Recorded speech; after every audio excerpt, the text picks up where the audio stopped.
પ્રભુ ઈસુના નામમાં પ્રેમી સલામ પાઠવું છું મિત્રો.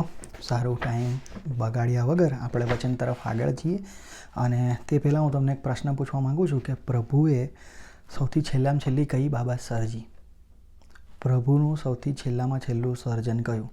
મિત્રો, તમે ચાહો તો આ વિડીયોને અત્યારમાં જ પોઝ કરી શકો છો અને એ વિચારી શકો છો, અને હું બસ 1-2 સેકન્ડમાં જવાબ આપીશ. પ્રભુએ છેલ્લામાં છેલ્લી જો કોઈ બાબત બનાવી હોય તો એ છે રેનબો, એટલે કે મેઘધનુષ. ઘણા બધાનો સાચો જવાબ પણ હશે. અને આજે જે આપણે ટૉપિક છે, આજે જે આપણે જોવાના છે એ છે લેંગ્વેજ, બરાબર?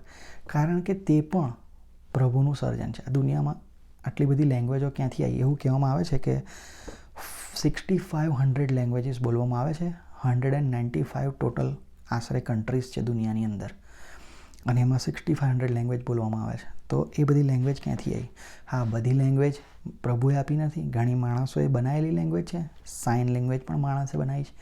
પરંતુ લેંગ્વેજ, જે બાબેલનો બુરજની બાબત આપણે જે જાણીએ છીએ, ત્યારે પ્રભુએ વિભાજિત કરી પ્રજાને, અને એમાં અલગ અલગ બોલીઓ, એટલે કે અલગ અલગ લેંગ્વેજ પ્રભુએ આપી. હવે ઉત્પત્તિના 11મા અધ્યાયને પહેલી કલમ જો આપણે જોઈએ તો ત્યાં આગળ એ પ્રમાણે લખવામાં આવ્યું છે કે આખી પૃથ્વીમાં એક જ ભાષા અને એક જ બોલી હતી, બરાબર? હવે બિબ્લિકલ સ્કોલર્સ એ પ્રમાણે કહે છે, જો આની અંદર તમે ઉત્પત્તિનો 10મો અધ્યાય વાંચશો તો તેની અંદર બધા ટુકડીઓના નામ આપ્યા છે, અને એ લોકોને કહેવામાં આવ્યું છે કે એ લોકોની ભાષા પ્રમાણે. તો આમાં વિદ્વાન લોકો એ પ્રમાણે કહે છે કે 10મો અધ્યાય જે છે એ 11મા અધ્યાય પછી લખવામાં આવ્યો હતો. પહેલાં 11મો અધ્યાયને બાબેલના બુરજની વાત બને છે, પછી 10મો અધ્યાય લખવામાં છે. અને જો તમે 10મા અધ્યાયની 25મી કલમ વાંચો તો એ બાબતને પુરવાર કરે છે. અને હેરેબને 2 દીકરા થયા, એકનું નામ પેલેગ એટલે વિભાગ, કેમ કે તેના દાડાઓમાં પૃથ્વીના વિભાગ થયા, અને તેના ભાઈનું નામ યોકટાન હતું, બરાબર? તે દાડાઓમાં પૃથ્વીના વિભાગ થયા, એટલે એના પછીની જે આ બાબત છે એ બને છે. અને આપણે એવું વિચારીએ કે તો પછી અત્યારના જમાનાની અંદર ઘણા બધા લોકો મલ્ટીલિંગ્યુઅલ હોય છે, રાઈટ? એટલે કે અલગ અલગ ભાષાઓ જાણનારા હોય છે. અને એ જૂના જમાનામાં પણ એવું હતું, કારણ કે જે એ લોકો કેવું કે અલગ અલગ ભાષા બોલનારા હતા, પણ પરંતુ પછી એકબીજાના સાથેના લેવડ દેવડ, એકબીજા સાથેના રિલેશનશિપ બની શકે કે એ લોકોએ પરણાતા હશે, અને એ પ્રમાણે એમની જનરેશન આગળ વધી અને એ લોકો બાયલિંગ્યુઅલ, મલ્ટીલિંગ્યુઅલ એ લોકો બન્યા, અને એ રીતના એ લેંગ્વેજ ડેવલપ થઈ. આપણે મિત્રો લેંગ્વેજ જે ભલે હોઠથી અને જીભથી આપણે બોલીએ છીએ, પરંતુ એ પ્રોસેસ થાય છે એ માઇન્ડમાં પ્રોસેસ થાય છે. અને તેને માટે લેંગ્વેજ વિશે જાણવું એ ખૂબ જ અગત્યની બાબત બની જાય છે. ઘણા લોકો આજે એ પ્રમાણે વિચારતા હશે કે સુપિરિયર લેંગ્વેજ કઈ, રાઈટ? સુપિરિયર લેંગ્વેજ કઈ? પરંતુ હું નથી માનતો કે કોઈ સુપિરિયર લેંગ્વેજ છે. બધી લેંગ્વેજ પ્રભુની આગળ એ સરખી જ છે. ઘણા લોકો એવું માને છે કે ઇંગ્લિશ એટલે કે બહુ સુપિરિયર લેંગ્વેજ. તો હું એ પ્રમાણે મેં જોયું પણ છે એવા લોકો માટે કે એ લોકો પ્રભુનો સંદેશ જો ગુજરાતીમાં, હિન્દીમાં હોય તો નહીં સાંભળે, ઇંગ્લિશમાં જ સાંભળશે. જો કોઈ બુક વાંચવાની હોય તો ઇંગ્લિશમાં સાંભળશે. જો કોઈ બાઇબલ વાંચવાનું હોય તો ઇંગ્લિશમાં. અને એવું નથી કે પહેલેથી એવું કરતા હોય તો વસ્તુ બરાબર, પરંતુ ઘણા બધા લોકો મેં એવું જોયા છે કે અહીંયા આવ્યા પછી એ લોકોએ ગુજરાતી મૂકી દીધું, બહારના દેશોમાં ગયા પછી એ લોકોએ ગુજરાતી મૂકી દીધું છે. પરંતુ એવું નથી, બરાબર? દરેક ભાષા એ સરખી છે પ્રભુ માટે થઈને, અને દરેક ભાષાને આપણે મહત્ત્વ આપીએ જ છીએ, બરાબર? અને આપવું જોઈએ. ઘણા લોકો કેવું છે કે ચીપીને ગુજરાતી બોલે છે, કારણ કે એ રીતના એવું બતાવે છે કે ઇંગ્લિશ બોલીને એમનો ટોન એ બી ચેન્જ થઈ ગયો છે ગુજરાતીનો, બરાબર? પરંતુ હું એવું માનું છું કે જો 5 વર્ષ, મેં બહુ નહીં 5 વર્ષ ફક્ત જો કોઈ બી વ્યક્તિ જો ગુજરાતી બોલે થ્રુ આઉટ, અને ગુજરાતમાં, ઇન્ડિયામાં રહ્યો હોય, તો એ ગુજરાતી બોલી જ શકે. તમે જુઓ સાઉથ ઇન્ડિયન લોકો પણ આપણા ગુજરાતમાં આવીને કેવું સરળ ગુજરાતી બોલે છે, બરાબર? એટલે અમુક તો કેવી કે ખોટી બાબત છે કે ગુજરાતી બોલી શકે છે પરંતુ બોલતા નથી, બરાબર. 100% ગુજરાતી બોલી શકાય એમ છે. અને ઘણા લોકો એ બીજી બધી બાબતોને મહત્ત્વ આપે છે, બરાબર. પરંતુ હું એવું માનું છું કે આપણને જે બાબતમાં વધારે સમજ પડે એ બાબતને એ લેંગ્વેજને આપણે પ્રેફરન્સ આપવું જોઈએ, બરાબર. એ આપણો પર્સનલ પ્રેફરન્સ છે, કોઈ સુપિરિયરિટી નથી. ધારો કે હું બાઇબલ વાંચું છું તો મને ગુજરાતીમાં જો વધારે ખબર પડે છે તો મારે ગુજરાતી વાંચવું જોઈએ, હિન્દી તો હિન્દી, ઇંગ્લિશ તો ઇંગ્લિશ. એ પ્રમાણે મારે બાઇબલ વાંચવું જોઈએ, કારણ કે કઈ લેંગ્વેજમાં વાંચીએ છીએ એના કરતાં એ મારા મગજમાં ઉતરે છે, એ હું અન્ડરસ્ટેન્ડ કરી શકું છું, એ વધારે ઇમ્પોર્ટન્ટ છે, બરાબર. ફોર એક્ઝામ્પલ કોઈ એવું કહે કે રાઇટ, ઇંગ્લિશની અંદર કોઈ એવું વર્ડ કહે તો પછી એ રાઇટ એટલે શું? રાઇટ એટલે જમણી, રાઇટ એટલે લખ, કે રાઇટ એટલે ખરું, કરેક્ટ, બરાબર.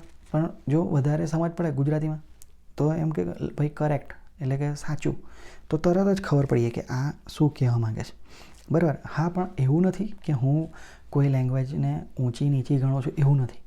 ઘણા બધા લોકોને ફક્ત ઇંગ્લિશમાં જ સમજ પડે છે અને એ લોકોને ભલે ગુજરાતી આવડતું હોય પરંતુ ઇંગ્લિશમાં વધારે સમજ પડે છે, તો એ લોકોએ એની અંદર જ આગળ વધવું જોઈએ, બરાબર. અને એ પ્રમાણે જ એમણે સ્ટડી કરવી જોઈએ અને સમજવું જોઈએ. જો આપણે કોઈ પણ લેંગ્વેજને આપણે સુપિરિયર કહી શકતા નથી, કારણ કે જો આપણે જે લેંગ્વેજ બોલીએ છીએ એની અંદર ચોક્કસ હેતુસર પ્રભુએ આપણને એ આપી છે, બરાબર. નહીં તો આપણને એ બાબેલનો બુરુજનું જે વિભાજન થયું ત્યારે આપણને, ફોર એક્ઝામ્પલ હું કોઈ બી લેંગ્વેજને ફ્રેન્ચ કે ઇંગ્લિશને હું સુપિરિયોરિટી આપતો હોય તો મને એવા ટુકડીમાં મને એ ટાઈમે પ્રભુ મને મૂકી દે, બરાબર છે. પરંતુ એવું નથી, પ્રભુએ મને એ જે ટુકડીમાં મૂક્યા અને એ લેંગ્વેજ આગળ ડેવલપ થઈને આટલી બધી લેંગ્વેજ આપણને બોલીએ છીએ ને પર્ટિક્યુલર લેંગ્વેજ સ્પીકિંગ જે આપણે મધર ટંગ છે એની અંદર આપણે આવીએ છીએ. તો આપણે જે લોકોને બીજી કોઈ લેંગ્વેજ આવડતી નથી, જેમ કે ઇંગ્લિશ, તો એ લોકોએ ઇન્ફિરિયોરિટી એટલે કે લઘુતા ગ્રંથિ ફીલ કરવાની કોઈ જરૂર નથી. પ્રભુના માર્ગમાં તમે ચાલો છો, પ્રભુના નામમાં વપરાવા માંગો છો, તો એ ઇંગ્લિશ લેંગ્વેજનું કોઈ સ્ટેટસ તમારે ઇમ્પોર્ટન્ટ નથી, એ તમારું લાયકાતમાં આવતું નથી અને એ જોઈતું નથી, બરાબર. તમે પ્રભુનો સેવા કરી શકો છો અને ફરજ બજાવી શકો છો.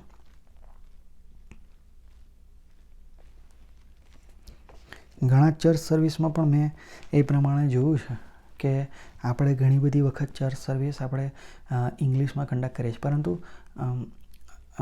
હું એવું માનું છું ત્યાં સુધી જો બધા જ લોકોને જે પ્રમાણે સમજ પડે એ પ્રમાણેની લેંગ્વેજની અંદર આપણું સર્વિસ હોવી જોઈએ, બરાબર. કારણ કે ઘણી બધી જગ્યાએ આપણે વર્શિપ સોંગ તમે લઈ લો તો વર્શિપ સોંગ આપણે હિન્દીમાં કે ગુજરાતીમાં ગઈએ છીએ, પરંતુ તો એ જો વર્શિપ, હા, હું એવું નથી કહેતો કે બધાને ગુજરાતી ખબર પડે જ છે, ના, ઘણા બધા એવા છે નથી પણ પડતા. અને હા, એમના માટે થઈને આપણે ઇંગ્લિશમાં સર્વિસ કરવી પડે છે, કારણ કે બધા જ લોકોને ઇંગ્લિશ ખબર પડતું હોય તો, બરાબર. પરંતુ હું જે કહેવા માગું છું કે આપણે જે વર્શિપ કરીએ છીએ તો ત્યારે આપણે હિન્દી કાં તો ગુજરાતીને આપણે પ્રેફરન્સ આપીએ છીએ, બરાબર. કારણ કે મેં ઘણી બધી વખત એવું જોયું છે કે લોકો એવું કહેતા હોય છે કે જે પેલું જે વર્શિપનું વાતાવરણ હોય છે એ ફીલ નથી થતું અને આ ગીતો ગઈએ તો જ એવું ફીલ થાય. તો એવું બાઇબલ વાંચન અને વચન ગ્રહણ કરવાની બાબતમાં પણ એવું હોવું જોઈએ અને એવું હોય છે જ કે તમે જો વર્શિપ કરવામાં તમે એવું માનતા હોય કે હું આ લેંગ્વેજમાં ગીત ગાઉં અને મને એવું ફીલ થાય છે, તો પછી તમારે બાઇબલ વાંચન કરતી વખતે તમારે એ જ આત્મિકતાનો અનુભવ કરવાની ખૂબ જ અગત્ય છે. એની અંદર આપણે આપણું ઇંગ્લિશ પાકું કરવા માટે થઈને હું ઇંગ્લિશ જ બાઇબલ વાંચીશ એવું આપણે કરવાની જરૂર નથી, બરાબર. કે કોઈ પર્ટિક્યુલર લેંગ્વેજનું જ સ્ટડી કરીશ કે બુક વાંચીશ એવું નથી. જે આપણને પ્રભુ શીખવાડવા માંગે છે એ આપણે જે તે ભાષામાં હોય અને જે તે ભાષામાં આપણે વધારે આપણને આત્મિક લાગે એ ભાષામાં, એ લેંગ્વેજમાં આપણે એને ગ્રહણ કરવાની ખૂબ જ જરૂર છે.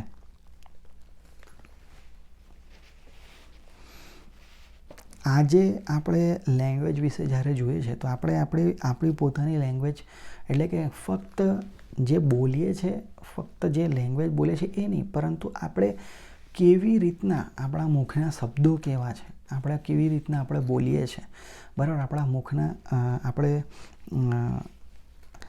આપણે બોલી સાથે આપણું એક વલણ પણ અને એક બિહેવિયર પણ એટેચ થયેલું છે. તો એ આપણી બોલી એ કેવું છે, બરાબર. આજે જો હું તમને થોડાક એક્ઝામ્પલ આપું તો તમે આજે દુનિયા કઈ દિશા તરફ આગળ વધી રહી છે. જો લેંગ્વેજની વાત કરીએ તો તમે કોઈ આજે મિનિંગ શોધો તમે ગૂગલની ઉપર.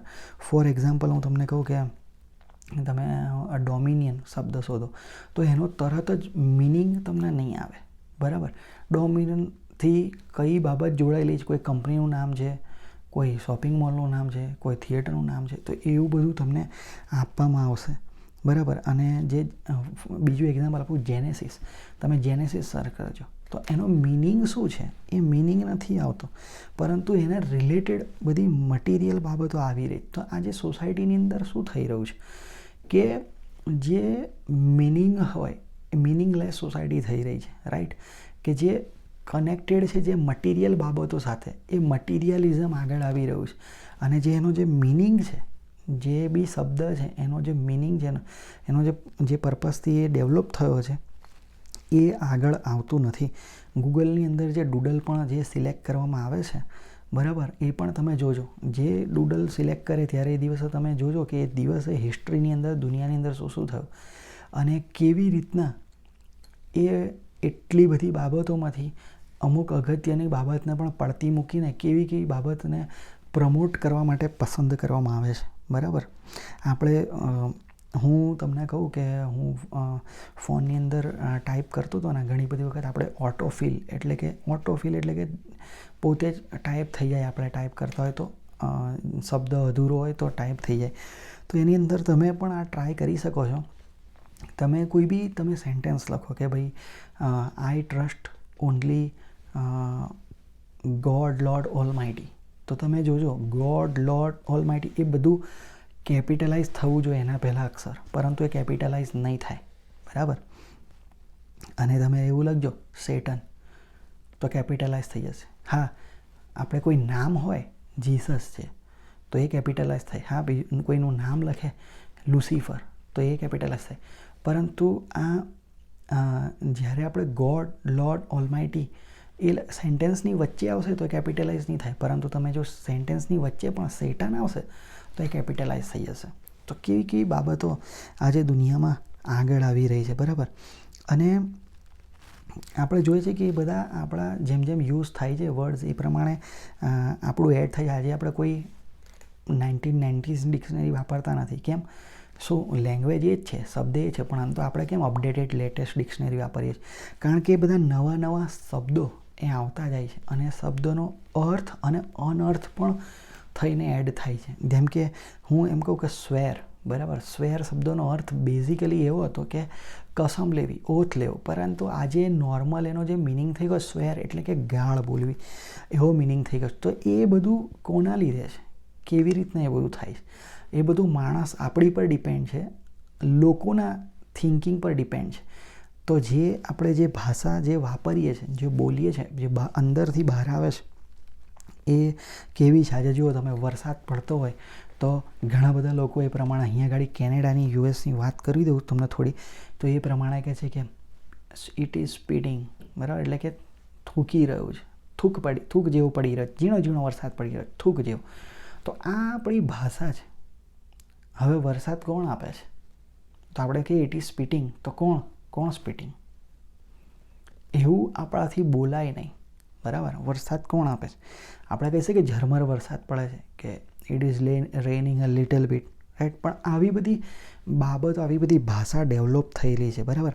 આ સ્પેન્કિંગ છે, અહીંયા ગાડી કાયદો છે કે મા બાપ પોતાના બાળકોને શિક્ષા ના કરી શકે, મારી ના શકે, બરાબર. તો એની રૂલને, એ જે કાયદાને છે એ કાયદાને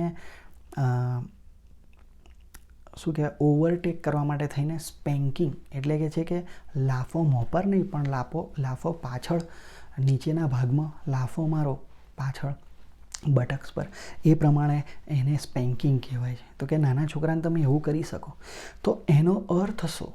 બરાબર, તમે એક રૂલ બનાવ્યો છે અને એને જ ટ્વિસ્ટ કરીને સેમ ટુ સેમ જ રૂલ અપ્લાય થાય છે. બીજી એક બાબત હું તમને કહું તો એ છે થ્રોઈંગ ઓફ ફીટ. બરાબર, એટલે એમ કહે છે કે અહીંયા આગળ કોઈની પર ગુસ્સો કરવો એ શું કહેવાય, એ ક્રાઇમમાં ગણાય છે, કે ભાઈ વાયોલન્ટ બિહેવિયર ગણાય છે ગુસ્સો કરવો. તો આ લોકો એટલે લોકોએ શું કર્યું છે કે થ્રોઈંગ અ ફીટ એવું એને હલકું ગણવા માટે, પરંતુ હકીકતમાં છે તો એ જ ગુસ્સો જ કરવો, પરંતુ એને હલકું ગણવા માટે થઈને આ રીતના એને કરવામાં આવે છે. એટલે કહેવાનો મતલબ કે આવા બધા આપણા થિંકિંગ અને આવું બધું આપણી લેંગ્વેજ આજે બની ગઈ. આજે જો યુથ જે છે એ ઘણી બધી વખતે એ લોકો એટ્રેક્ટ થતા હોય છે સોંગ્સ, કે મારે વર્શિપ સોંગ્સ, મ્યુઝિકથી યુથ એ આજે એટ્રેક્ટ થાય છે. અને જાણે કે સમટાઈમ્સ એટલું બધું ઓબ્સેસ થઈ જાય છે કે રૂલ કરી રહ્યો છે. હા, ભલે હું એવું નથી કહેતો આપણે વર્શિપ હોવી જોઈએ, મ્યુઝિક હોવું જોઈએ, અને આપણા ટેલેન્ટ્સ સાથે આપણા વર્શિપ મ્યુઝિક સાથે પ્રભુ બાપની આપણે સ્તુતિ આરાધના કરવી છે. પરંતુ હું જે પોઈન્ટ કહી રહ્યો છું એ છે કે યુથ આજે એવી શું કહેવાય કે એ વર્શિપને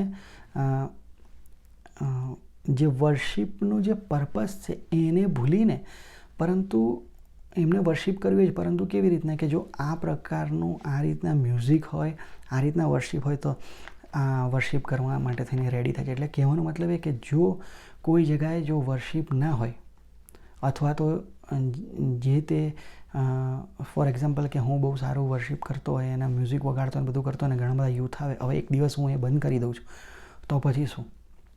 તો પછી એ યુથ આવવાનું બંધ થઈ જાય, ધીમે ધીમે બંધ થઈ જાય. તો કહેવાનો મતલબ એ કે શાના માટે આવે છે? પ્રભુથી ઉપર કશું નથી. બરાબર, પ્રભુની જ વર્શિપ કરવાની છે. તો પ્રભુની ઉપર એ મ્યુઝિક નથી કે મારે આ ટાઈપનું મ્યુઝિક હોય, કે આ રીતના એ મ્યુઝિક અને એ સોંગ્સથી એટ્રેક્શન થઈ રહ્યું છે. પરંતુ એ તમે વિચારો કે જો એ ન હોય, એનો અછત હોય, એની ગેપ હોય, તો શું તમારો સોલ, તમારું હાર્ટ સ્ટીલ વર્શિપ કરવા તૈયાર છે? વર્શિપ આપણે કોઈ પણ સિચ્યુએશનમાં કરવાની છે. આપણે શાંત રહીને પણ કરવાની છે, આપણે નાચીને પણ કરી શકીએ છીએ, આપણે ગાઈને પણ કરી શકીએ છીએ, અને હા, આપણે મ્યુઝિક સાથે પણ કરી શકીએ છીએ.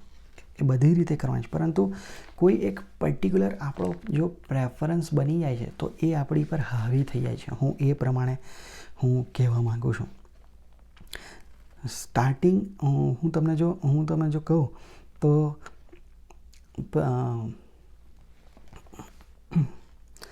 યોહાનની લખેલી સુવાર્તાની અંદર કહે છે, બરાબર, કે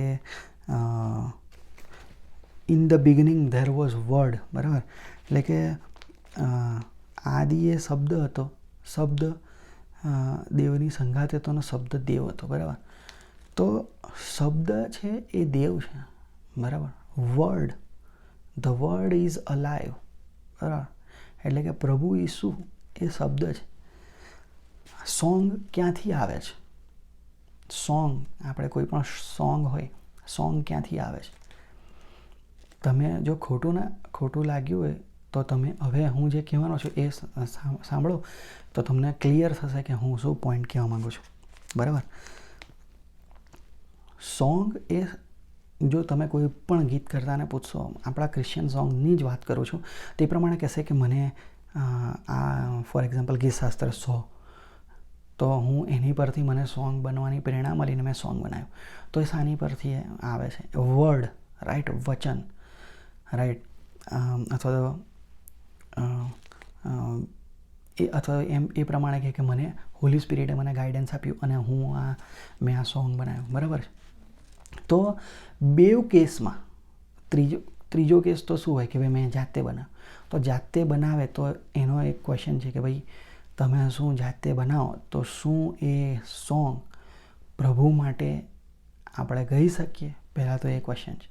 અને બીજી વસ્તુ કે હોલી સ્પિરિટ દ્વારા તમે ગીત બનાવ્યું હોય, અથવા વચન પરથી તમે એ પ્રેરણા મળીને ગીત બનાવ્યું હોય, તો મારું કહેવું એ છે કે વચન, જે વર્ડ, પ્રભુએ જ તમને એ વર્ડ પરથી એ સોંગ આપ્યું કે તમે એ વર્ડને તમે સોંગ તરીકે ગાઈ શકો, સોંગમાં બનાવી ગાઈ શકો. તો કોપીરાઇટ શાનું? કોપીરાઇટ હોવું જોઈએ. જ્યારે પ્રભુ જ તમને આપે છે કોઈ વચન પરથી ગીત, તો એનું કોપીરાઇટ શાનું? એનું કોપીરાઇટ હોવું જોઈએ. અને હું તો માનું છું કે કોઈ પણ પ્રભુ જે આપણને આપે છે એ ફ્રી જ આપે છે, એનું કોઈ પણ કોપીરાઇટ ના હોય છે. ઘણી બધી જગ્યાએ બાઇબલ પણ વેચાય છે. હવે તમે વિચાર કરો, આ પ્રભુના કેટલા અમૂલ્ય અને જીવંત વચન છે, અને કહે છે કે 150 રૂપિયા. આ 200 વાળું બાઇબલ, આ 200 વાળા પ્રભુના વચન, આ 150 વાળું પ્રભુનું વચન.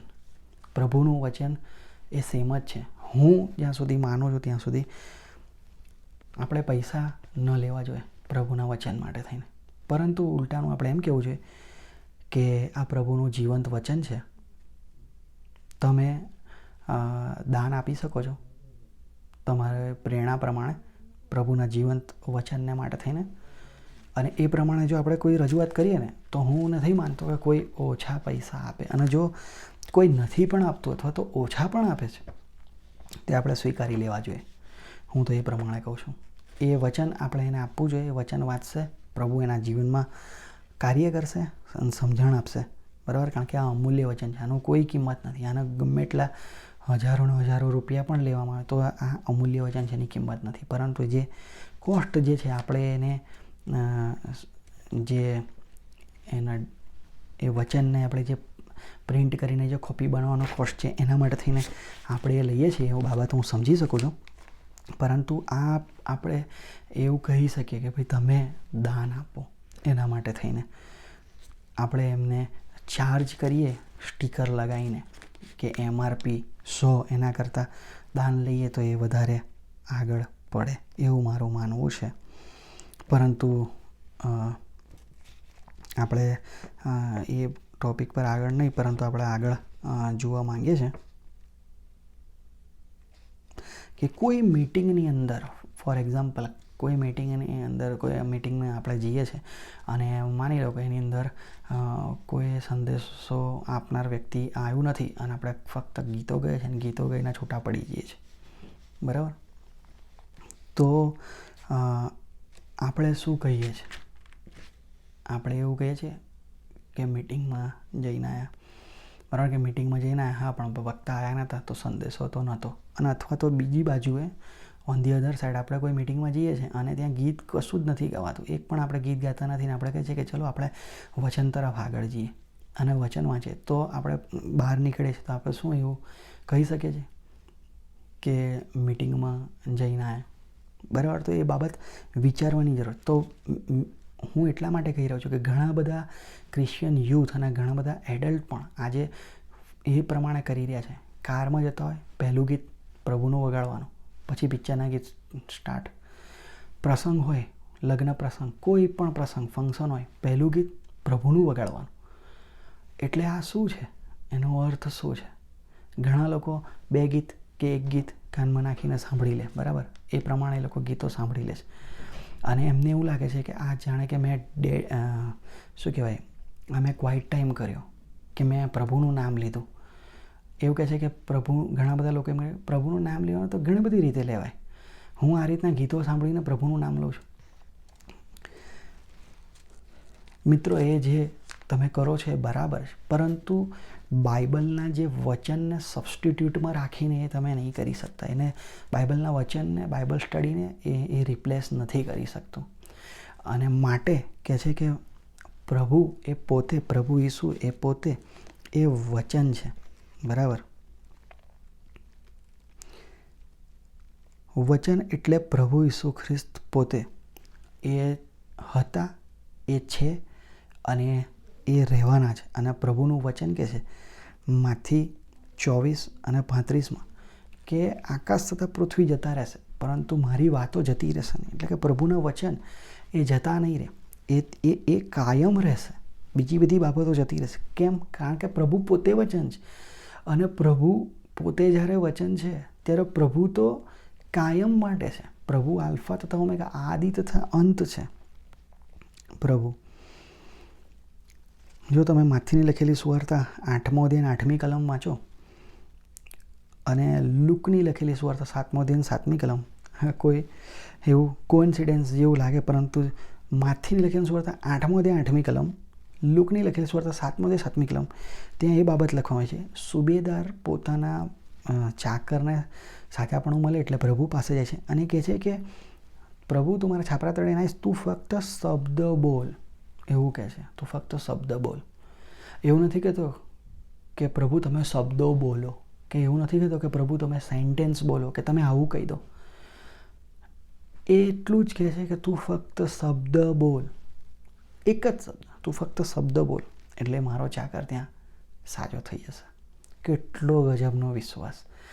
અને એ જ પ્રભુ પોતે એ શબ્દ છે અને પ્રભુ એ શબ્દ બોલે છે, ત્યાં એ ચાકર સાજો થઈ જાય છે. અને એ પ્રભુ એ આ વ્યક્તિ માટે કહે છે કે આવો વિશ્વાસ તો મેં ઇઝરાયલમાં પણ નથી જોયો. બરાબર? એટલી ગજબની બાબત. જો આપણે ગીતશાસ્ત્ર 107 અને 20 વાંચીએ આપણે, ત્યાં શું લખવામાં આવ્યું છે? તે પોતાનું વચન મોકલીને તેઓને ક્ષમા કરે છે અને દુર્દશામાંથી તેમને ઉગારે છે. જોયું? તે પોતાનું વચન મોકલીને, ઇંગ્લિશ બાઇબલમાં કહે છે કે વર્ડ. બરાબર? એટલે ઘણા બધા લોકો ફક્ત એક જ વર્ડથી સાજા થાય છે. આ માથીની લખેલી સુવાર્તા, લોકની લખેલી સુવાર્તા તો એક જ ચાકરના સાજા કરવામાં આવ્યો, પરંતુ ગીતશાસ્ત્રમાં પ્રભુનું વચન કહે છે કે વર્ડ, એક જ શબ્દ દ્વારા ઘણા બધા લોકો સાજા થાય છે. અને એવા આપણા પ્રભુ છે. આપણા પ્રભુ એ શબ્દ છે. આપણા પ્રભુ એ દેવ છે. બરાબર છે? પ્રભુ ઈસુની આપણે જોઈએ તો પ્રભુ ઈસુની જે ક્રુસિફિકેશન પરથી એ જે 7 વાણી બોલે છે, એમાંથી 4થી વાણી પ્રભુ બોલે છે કે એલી એલી લમા સબકથની. બધી જ વાણી એ પ્રમાણે ભાષામાં બોલે છે કે લોકો સમજે છે, અને ફક્ત આ વાણી એ પ્રમાણે બોલે છે કે એલી એલી લમા સબકથની. તો એનું કારણ શું? એનું કારણ શું? હું તમને કહું તો જો એ પ્રભુ એ લોકોને સમજાય એવી ભાષામાં પણ જો બોલત પ્રભુ, તો પણ એ લોકો ન સમજી શકત. કારણ કે આ પ્રભુ અને પ્રભુની વચ્ચેની વાત છે. આ ઈસુ તથા પ્રભુની વચ્ચેની વાત છે. બરાબર છે? અને એ પ્રભુ એ દેવ બાપ સાથે વાતચીત કરતા હોય છે, અને એ બાબત અહીંયા લખવામાં આવી છે. અને જો એ સાંભળત, લોકો જો એ સાંભળત, જો લોકો એ સમજત, તો પણ એ ના સમજત રહે. કારણ કે એમને ખબર ના પડત કે આ પ્રભુ બાપ શું કહી રહ્યા છે, પ્રભુ ઈસુ શું કહી રહ્યા છે. અને આ વાતચીત માટે થઈને પ્રભુ એલી એલી લમા સબકથની એ પ્રમાણે એ ભાષા વાપરે છે પ્રભુ. ઘણા બધા લોકોને એ પ્રમાણે થાય કે પ્રભુનાથી સહન નહોતું થયું, કે પ્રભુના મૃત્યુ મોત આવ્યું હતું, એટલે એ પ્રમાણે બોલે છે કે મારા દેવ તે મને કેમ મૂકી દીધો. ના, એવું છે જ નહીં, જરા પણ નથી. પ્રભુ તેમના શિષ્યોને કહે છે શૈતાન મારી પછવાડે જાય, કારણ કે મારે આ કરવાનું છે, એ મારું મિશન છે ને, એના માટે થઈને જ હું આવ્યો છું. પરંતુ અહીંયા ગાડી પ્રભુ એટલા માટે કહે છે કે પાપ જે દુનિયાના મેં માથે લીધા, તો પ્રભુ દેવ બાપે એમનું મુખ ફેરવી દીધું છે. એના માટે થઈને કહે છે. એના માટે થઈને કહે છે. અને એટલે જ ગેથસેમાની વાડીની અંદર પ્રભુ બાપ જે પ્રાર્થના કરે છે વારંવાર કે હે બાપ આ પ્યાલો મારાથી દૂર કર, એટલા માટે નહીં કે એમને મરવું નહોતું, કે બી ગયા હતા, કે પછી એમને દુઃખ થતું હતું કે હવે મારું શું થશે. ના, તદ્દન ખોટી વાત છે. પરંતુ એટલા માટે જ કે પ્રભુ હું આ બધું તો કરીશ, હું આ એકવાર શું 1000 વાર હું મરી શકું છું. દેવ બાપ તમારી ઈચ્છા હું પૂરી કરું અને કરીશ અને કરવાનો, પરંતુ તમે તમારાથી જે મારે જુદું થવાનું છે એ બાબતે પ્યાલો મારાથી દૂર કરો. બરાબર? તમે જુઓ, પ્રભુના એક શબ્દ બોલવાથી આખું યુનિવર્સ ઉત્પન્ન થયું છે. બરાબર? પ્રભુના મુખમાંથી જે શ્વાસ પ્રભુએ આદમની અંદર ફૂંક્યો, એની અંદર એ જીવન રહેલું છે. પ્રભુના મુખમાંથી એ શ્વાસ નીકળે, શબ્દ નીકળે, પરંતુ એની અંદર જીવન અને સર્જન રહેલું છે. પ્રભુએ એક શબ્દ દ્વારા આખું યુનિવર્સ ઉત્પન્ન કર્યું. મિત્રો, આજે આપણે જોવાનું છે સમજવાનું છે કે આપણે આજે આપણા મુખમાંથી કેવી બાબતો નીકળે છે. બરાબર, આપણે કોઈને જીવન નથી આપી શકતા, એ બાબત ચોક્કસ છે, પરંતુ હા, એક જીવનની ઓળખ આપણે આપી શકીએ છીએ અને એ જીવન છે પ્રભુ ઈસુ ખ્રિસ્ત પોતે. કારણ કે પ્રભુ ઈસુએ કીધું, માર્ગ, સત્ય તથા જીવન હું છું. તો શું એ જીવનને લગતી વાતો આપણા મુખમાંથી નીકળે છે કે આપણે એ પ્રમાણે કહીએ છીએ કે બીજાઓને આપણે પ્રભુની સુવાર્તા આપીએ છીએ, અથવા તો આપણે બીજાઓ માટે કેવી બાબત આપણા મુખમાંથી નીકળે છે. બરાબર, અથવા તો આપણી આજે વાણી કેવી છે, આપણા બોલવા દ્વારા આપણું વલણ, આપણું બિહેવિયર પણ એની સાથે આવે છે. તો શું આજે જો હું કોઈને પ્રશ્ન કરું કે તમારે શું પ્રભુ ઈસુને જોવા છે, તો કોઈ ના નહીં પાડે, બધા જ લોકો કહેશે. અને હું તો કહું છું કે અન્ય વિશ્વાસી લોકો પણ કદાચ નહીં એવું કહે કે હા જોવા છે. પરંતુ આજે આપણે એ બાબત સમજવાની જરૂર છે કે શું મારે તો પ્રભુને જોવા છે, પણ શું મારામાં પ્રભુ ઈસુ દેખાય છે? એ આપણા બોલવા દ્વારા, કોઈ પણ બાબત દ્વારા એ આપણે સમજવાની જરૂર છે. અને માથીની લખેલ સુવાર્તા 12 અને 37 પ્રમાણે કહે છે કે આપણી વાતોથી આપણે ન્યાયી ઠરીએ છીએ અને આપણી વાતોથી આપણે અન્યાયી ઠરીએ છીએ. આપણા ઇંગ્લિશ બાઇબલમાં લખ્યું વર્ડ, રાઈટ, આપણા બોલવા દ્વારા. કેટલી બધી અગત્યની બાબત છે કે આપણે શું બોલીએ છીએ, કારણ કે એનાથી આપણે ન્યાય ઠરીએ છીએ અને એનાથી આપણે અન્યાય ઠરીએ છીએ. અને મિત્રો, પ્રગટીકરણની અંદર 13 અને 7 કીધું છે કે એન્ટી ક્રાઇસ્ટને દરેક ભાષાઓ પર પણ અધિકાર આપવામાં આવ્યો છે. દરેક ભાષાઓ પર એન્ટી ક્રાઇસ્ટને અધિકાર આપવામાં આવ્યો છે. તો આવનાર દિવસોની અંદર જ્યારે આપણે આગળ વધી રહ્યા ત્યારે એ બાબત આપણે ચોક્કસ સમજવાની જરૂર છે કે કોઈક ને કોઈક રીતે આપણે પ્રભુની આજ્ઞાનું ઉલ્લંઘન ના કરીએ અને કોઈ પણ ભૂલ કે પાપ ના કરી બેસીએ કે જેથી કરીને આપણે અન્યાયી ઠરીએ, પરંતુ આપણે એવા વચન બોલીએ કે પ્રભુ આપણને ન્યાય ઠરાવે. બરાબર, ધ વર્ડ ઇઝ અલાઇવ, એ શબ્દ એ જીવંત છે, હતો અને જીવંત રહેવાનો છે. પ્રભુ તમને આશીષ આપે. Thank you so much.